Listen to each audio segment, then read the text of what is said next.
Welcome to Gita kitchen. ఈరోజు మనము మిగిలిపోయిన దోస పిండితోటి పునుగులు ఎలా వేయాలో చూస్తాము. దానికి కావాల్సిన పదార్థాలు: ఒక కప్పు దోస పిండి, ఒక పెద్ద ఉల్లిపాయ చిన్న ముక్కలుగా తరిగి పెట్టుకోవాలి, ఒక పచ్చిమిర్చి చిన్న ముక్కలుగా తరిగి పెట్టుకోవాలి, కొత్తిమీర కరివేపాకు సన్నగా తరిగి పెట్టుకోవాలి, చిటికెడు వంట సోడా, మైదా పిండి 1 టేబుల్ స్పూన్, బియ్యం పిండి 1 table spoon, salt 1/2 table spoon, 1/2 spoon జీలకర్ర, డీప్ ఫ్రైకి సరిపడా ఆయిల్.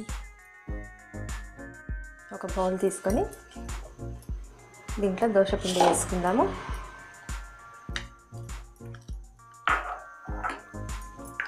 తర్వాత సాల్ట్, జీలకర్ర, ఉల్లిపాయ ముక్కలు,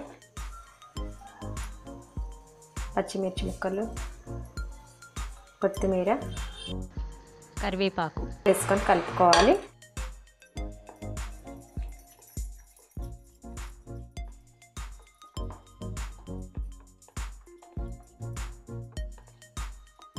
దీంట్లో బియ్యం పిండి, మైదా పిండి వేసుకొని కలుపుకోవాలి. వంట సోడా పునుగులు వేసే ముందు వేసుకోవాలి. అన్నీ బాగా కలిసేటట్టు కలుపుకోవాలి. ఈ విధంగా బాగా కలుపుకోవాలి, అన్నీ కలిసేటట్టు. ఇప్పుడు మూత పెట్టి ఒక 15 నుంచి 20 నిమిషాలు నానబెడదాం పిండిని. 15 నిమిషాలు పిండి బాగా నానింది. మూత తీసాం. పునుగులు వేసుకునే ముందు చిటికెడ వంట సోడా వేసుకోవాలి. వంట సోడా వేసుకొని కలుపుకుందాం. స్టవ్ పైన ఇప్పుడు డీప్ ఫ్రైకి ఆయిల్ పెట్టుకుందాము. డీప్ ఫ్రైకి ఆయిల్ వేడైంది. ఇప్పుడు పునుగులు వేసుకుందాము. మీడియం ఫ్లేమ్లో పెట్టుకొని పునుగులు వేసుకోవాలి.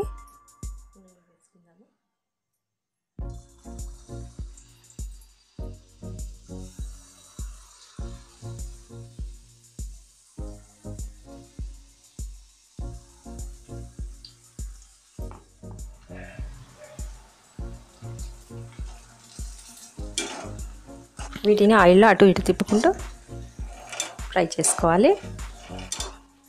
మంచి కలర్లోకి వచ్చినాయి. ఇప్పుడు తీసేద్దాము.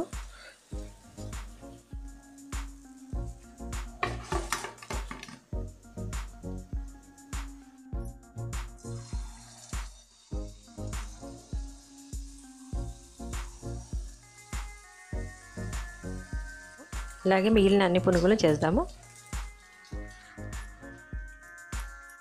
పునుగులు చేయడం కంప్లీట్ అయింది. స్టవ్ ఆఫ్ చేసేద్దాము.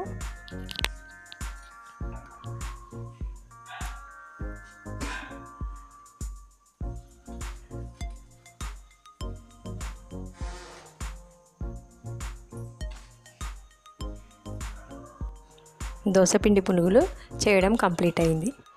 ఈ వీడియో మీకు నచ్చినట్లయితే లైక్ చేయండి, షేర్ చేయండి, కామెంట్ చేయండి. సబ్స్క్రైబ్ చేయని వాళ్ళు ఉంటే తప్పకుండా సబ్స్క్రైబ్ చేసుకోండి.